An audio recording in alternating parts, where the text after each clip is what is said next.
کے ضمن میں زمان و مکان کی دو سطح بیان ہو چکی ہیں. ایک سطح کو کل ذات اور دوسری سطح کو ایک ذات کہا گیا ہے. کائنات میں جو کچھ ہے وہ چھوٹی سے چھوٹی مخلوق یا بڑی سے بڑی مخلوق، نباتات، جمادات ہو یا انسان ہو، سب کل ذات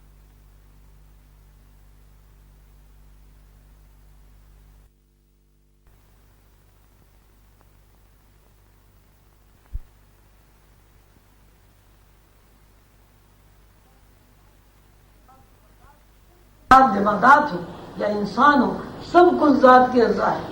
یعنی کل ذات روشنیوں کا مجموعہ ہے اور یک ذات ان روشنیوں کے مجموعے کے اجزاء ہیں.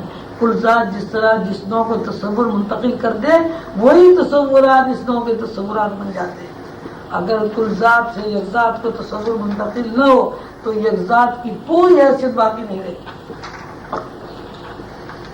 یک ذات اور کل ذات دو سطح ہیں اور یہی زمان و مکان ہے. اللہ تعالیٰ نے قرآن پاک میں ارشاد فرمایا ہے کبھی ہوا ہے انسان پر ایک وقفہ زمانے میں جو نہ تھا کوئی کچھ چیز قابل ذکر کیا ہوا. سورہ دہر آیت نمبر 1. اللہ نے انسان کو ایک وقفے سے بیان کیا ہے اور ایسا وقفہ ہے جس میں انسان ناقابل تذکرہ تھا.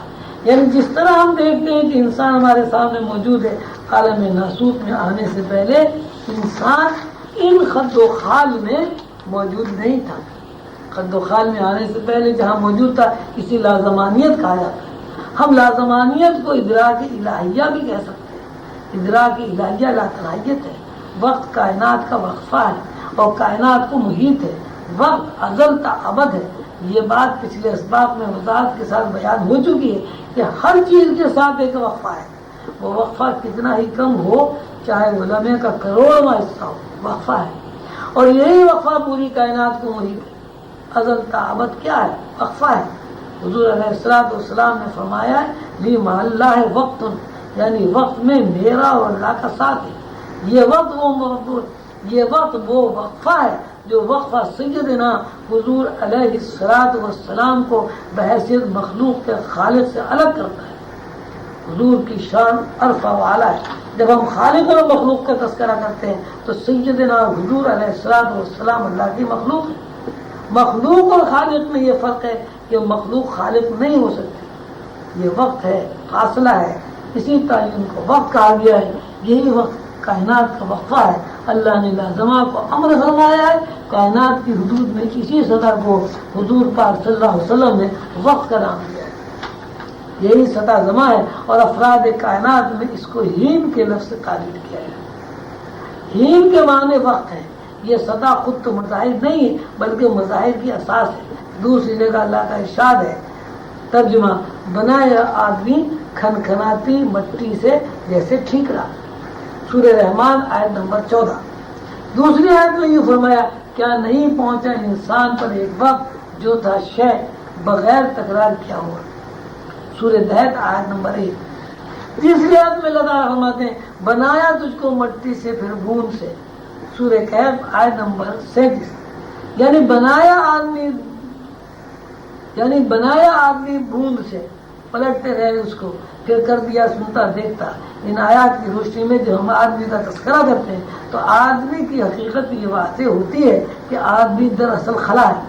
اور جس مٹی سے آدمی بنا ہے، یہ جس مٹی میں اس کو مل جانا ہے، یہ جس مٹی کے اوپر زندگی گزار رہا ہے، اس مٹی کی نیچر خلا ہے.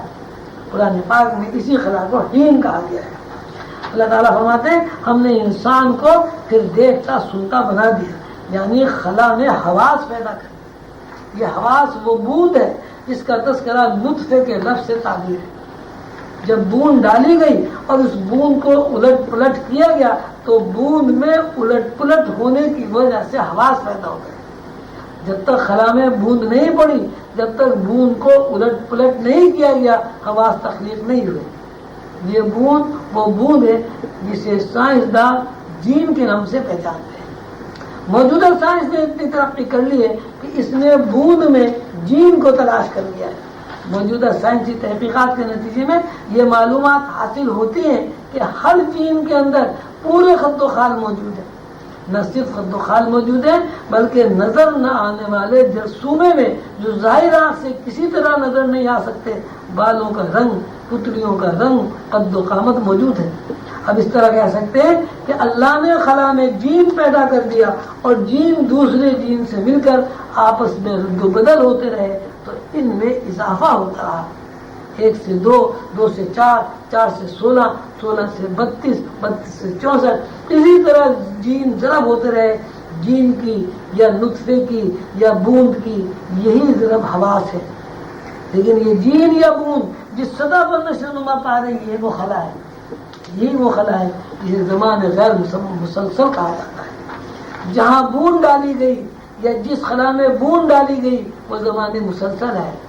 خلا نور ہے اور بوند نسمہ ہے. بوند کے معنی کوئی جسمیت نہیں ہے بلکہ وہ ایک نقطہ ماسکہ ہے. اسی نقطے میں تصورات جمع ہوتے ہیں. اللہ تعالیٰ فرماتے ہیں پلٹتے رہے اس کو گویا جو تصورات مصدر اطلاعات زمانے سے خلا یعنی جین کو حاصل ہوئے ان میں ترتیب قائم ہو گئی. اسی ترتیب نے حواس کے مظاہر کی شکل اختیار کر لی.